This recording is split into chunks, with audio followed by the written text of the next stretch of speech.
Chapter 2. Give us a role model. Men often become what they believe themselves to be. If I believe I cannot do something, it makes me incapable of doing it. But when I believe I can, then I acquire the ability to do it, even if I didn't have it in the beginning. This is told by Mahatma Gandhi. Why should I meet young students in particular? Seeking the answer, I went back to my student days. From the island of Rameshwaram, what a great journey it's been. Looking back, it all seems quite incredible. What was it that made it possible? Hard work, ambition. Many things come to my mind. I feel the most important thing was that I always assessed my worth by the value of my contribution. The fundamental thing is that you must know that you deserve the good things of life, the benefits that God bestows. Unless our students and young believe that they are worthy of being citizens of the developed India, how will they ever be responsible and enlightened citizens? There is nothing mysterious about the abundance in developed nations. The historic fact is that the people of these nations, the G8 as they are called, believed over many generations that they must live a good life in a strong and prosperous nation. The reality became aligned with their aspirations.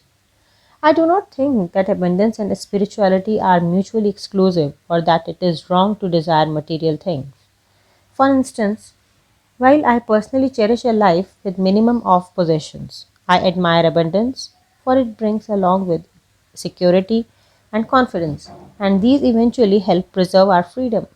Nature too does not do anything by half measures. As you will see, go to a garden. In season, there is a profusion of flowers. Or look up. The universe stretches into infinite, vast beyond relief. All that we see in the world is an embodiment of energy. We are a part of the cosmic energy too, as Sri Aurobindo says.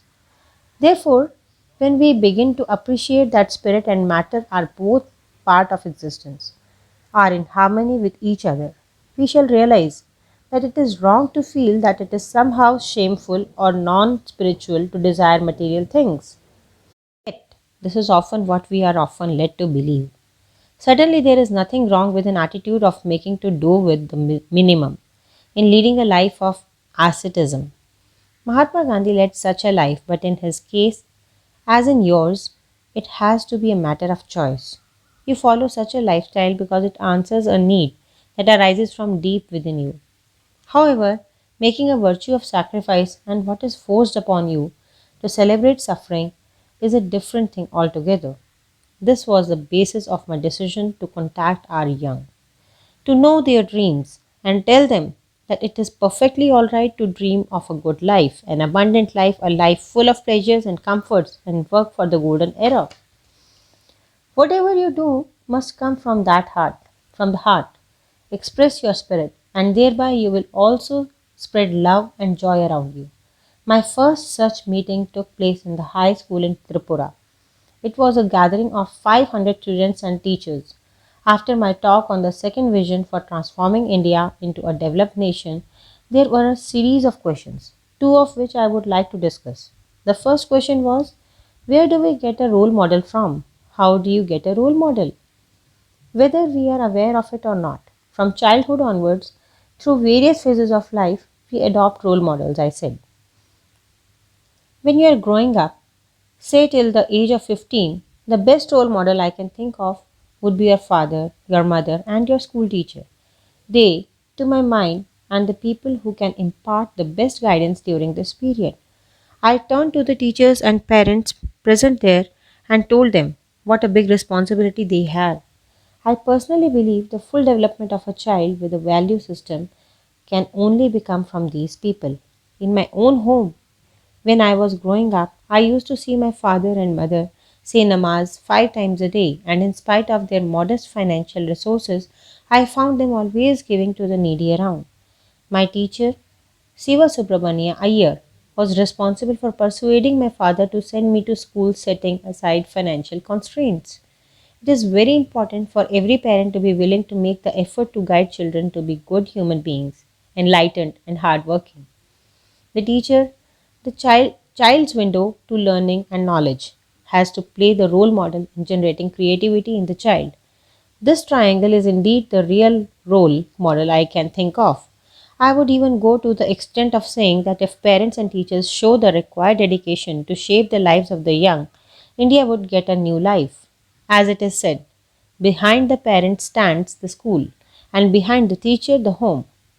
Education and the teacher student relationship have to be seen not in business terms but with the nation's growth in mind. A proper education would help nurture a sense of dignity and self respect among our youth. These are qualities no law can enforce, they have to be nurtured themselves. The children enjoyed this answer, though I don't know whether the parents and teachers got the message. Another girl in the seriousness asked, every day we read in the newspaper or hear our parents talk about Atankwadis, that is terrorists. Who are they? Do they belong to our country? This question really shocked me. I myself was searching for an answer. They are our own people. Sometimes we create them through political and economic isolation, or they can be fanatics, sometimes sponsored by hostile nations, trying to disrupt normal life through terrorism. I looked at the audience, at the people sitting by my side, at the teachers, and at the sky for an answer. I said, children, I am reminded of our epics, the Ramayana and the Mahabharata. In the Ramayana, the battle is between the divine hero and demon, King Ravana. It is long drawn battle that finally Rama wins. In the Mahabharata, there is a battle at Kurukshetra. In this fight between good and evil, Dharma wins again. The battles are many, but finally peace triumphs. In our times too, we have seen this battle between good and evil. For instance, the Second World War. It seemed to me that both good and evil will survive side by side. The Almighty does help them, both to various degrees. How to minimize the evil through our spiritual growth is a question that has persisted throughout human history. On another occasion, I addressed a very large gathering of students at St. Mary's School, Dindigul in Tamil Nadu, on their 75th anniversary celebrations. Among the large number of children wishing to meet me were two who were in hurry to get an answer from me. One student asked, I have read your book, Agni Sirarugul, the Tamil version of Wings of Fire. You always give a message of dream. Tell me, why dream? My answer was to ask the gathered children to recite the following: Dream, dream, dream. Dream transforms into thoughts. Thoughts result in actions. I told them, friends, if there are no dreams, there are no revolutionary thoughts. If there are no thoughts, no actions will emanate. Hence, parents and teachers should allow their children to dream. Success always follows dreams, attempted though there may be some setbacks and delays. Another boy asked, please tell me, who would be the first scientist in the world? It occurred to me, since science was born and survives only by questions. The whole foundation of science is questioning, and as parents and teachers well know, children are the source of unending questions. Hence, child is the first scientist, I replied. There was thunderous applause. The children enjoyed this different way of thinking. Teachers and parents also smiled at the answer. During my visit to Assam, I visited Tezpur. I had gone for the convocation ceremony of Tezpur University and also to receive the honorary doctorate conferred on me. After the convocation, I took off to meet the school children. It was a big gathering of young people. The theme of my address was Indomitable Spirit. As soon as I finished my talk, the youngsters mocked me for autographs. When I finished giving autographs, I faced two interesting questions again.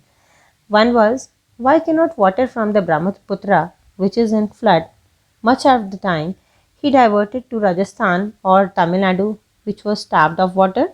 Only children will have these innovative ideas. Grown ups tend to see more impossibilities. It was such a powerful question, I was completely beaten. I was sure even the Prime Minister would not have been able to answer it. How to tell the boy rivers are a state subject and our states are fighting for the rights to their waters? That these would bring them prosperity some day, but meanwhile they were flowing wastefully into the sea and causing floods every year. How to answer it? I said, India Vision 2020 demands from the young that they start a great mission of connecting rivers cutting across the states.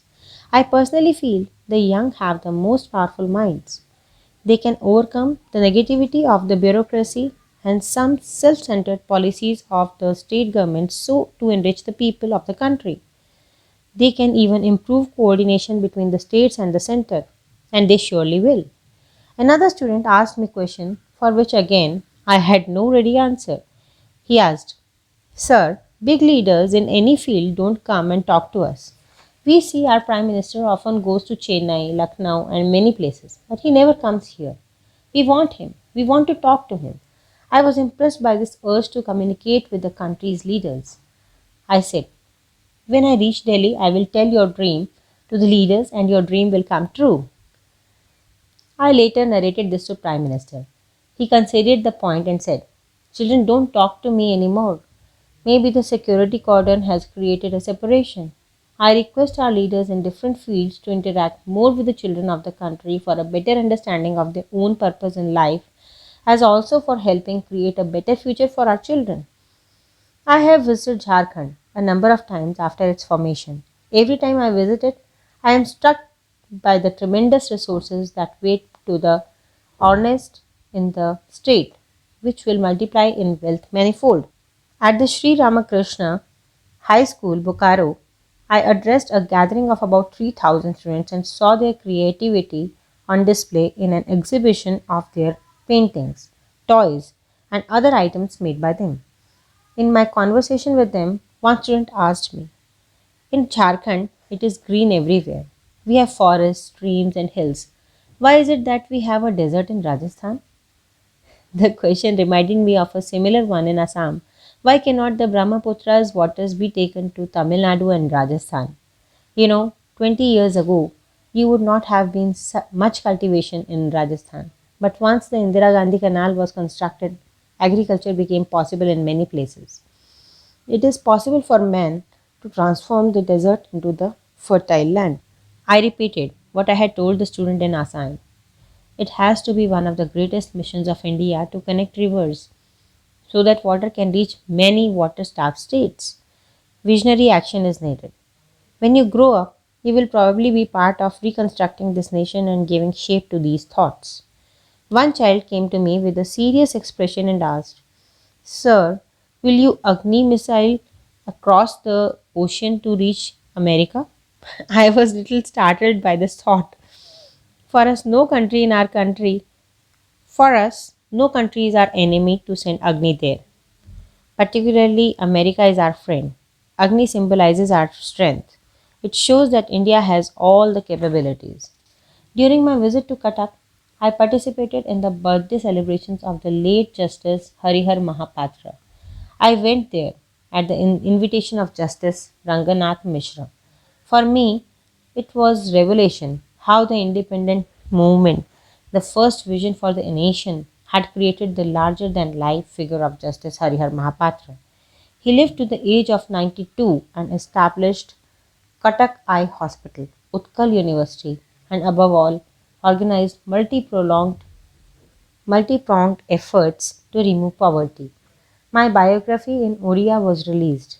At the end of my speech, the youngsters crowding around put forth many questions. The first question was, Sir, tell us which are your favorite books that you loved and which have shaped your mind? I said, Four books in my life have been very close to my heart. I cherish reading them. The first is Man the Unknown by Dr. Alexis Carrel, a doctor turned philosopher and a Nobel laureate. This book highlights how the mind and body both have to be treated in an ailment as the two are integrated. You cannot treat one and ignore the other. In particular, children who dream of becoming doctors should read the book.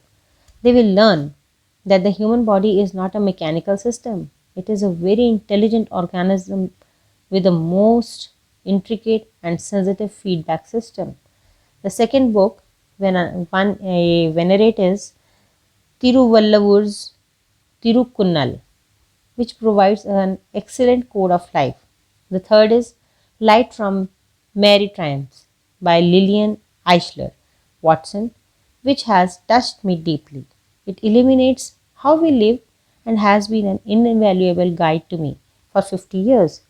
And the Holy Quran is, of course, a constant companion. While I was addressing another gathering of school children in Anand, Gujarat, one smart boy asked a very intelligent question: Who is our enemy? I liked the question and put it to the other students, encouraging them to come forward with their views. Then came the answer: poverty. What a wise reaction from this young child whom I have mentioned in the dedication. The last question, which I am including here, came from the powerful mind of another child. Tell me, sir, are Pakistani weapons stronger than Indian ones? I asked the child why this doubt arose in his mind. Reports he read in the media led him to think so, he said. This is a unique characteristic of our country, to belittle our capabilities. It may even be genetic. I said, India can design, develop, and produce any type of missile and any type of nuclear weapon. This is a capability only 4 countries in the world have.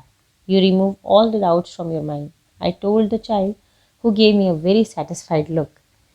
I have selected only 11 questions here from among the hundreds of questions I have been asked during the course of meeting 40,000 high school students so far. The questions reflect the children's innocence, but most of all, they show how strongly they feel the desire to live in a strong and prosperous nation.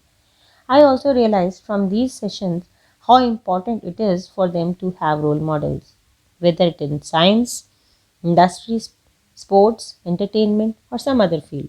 The question is, can we get our children a role model, and how? At the dawn of the new millennium came the news that the human genome had been decoded. All the 30,000 genes that human beings carry today, we are told, are identical to those of our Stone Age ancestors who lived thousands of years ago. One of the traits that has come down to us from them, along with others that are needed for survival, is the desire for achievement. It is said that nature gives us this instinct because the need to archive, like the need to reproduce, the need to eat, the need to drink, and the need to breathe, is simply too important to be left to chance. History shows the hunger for achievement is a highly involved one and undoubtedly the strongest one. We tend to forget it, but it underlines much of our experience. Most important, without it, how would we learn and grow, aspire to greater perfection?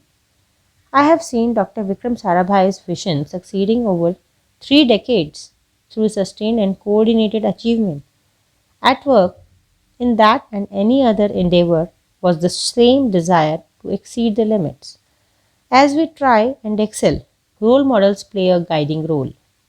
The power of Vikram Sarabhai was such that others took up his vision and completed it long after he was no more. For you, it could be someone else whom you admire, a sportsperson, a teacher, a successful entrepreneur.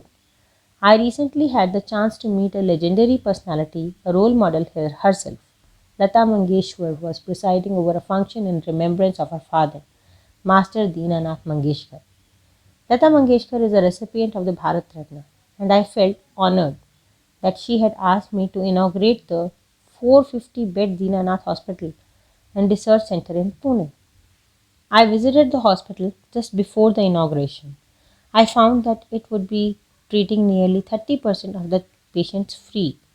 I was touched by the fact that despite her wealth and fame, she had not lost sight of the fact that one needs to do all one can help to relieve the suffering of others. Her songs played over the radio have brought pleasure to countless hearts over the decades. During the India-China conflict in 1962, her song "ऐ मेरे वतन के लोगों" moved an entire nation. Few people can claim to have influenced the lives of millions in such a delightful way. Role models can help us to focus on what is correct for us as individuals, as groups, and of course as a nation. They can also lead us to the great success. We seem to have got carried away with the success of a few in the field of information technology, but that is indeed nothing compared to what we can and should achieve. Ancient India was a knowledge society. and a leader in many intellectual pursuits, particularly in the field of mathematics, medicine, and astronomy. A renaissance is imperative for us to once again become an knowledge superpower rather than simply providing cheap labor in areas of high technology. Summary: our nation's wealth is the young generation of the country. When they grow up, who can be the role models? Mother, father, and elementary school teachers play a very important part as role models. When the children grow up, the role models will be national leaders of quality and integrity in every field, including politics, the science, technology, and industry.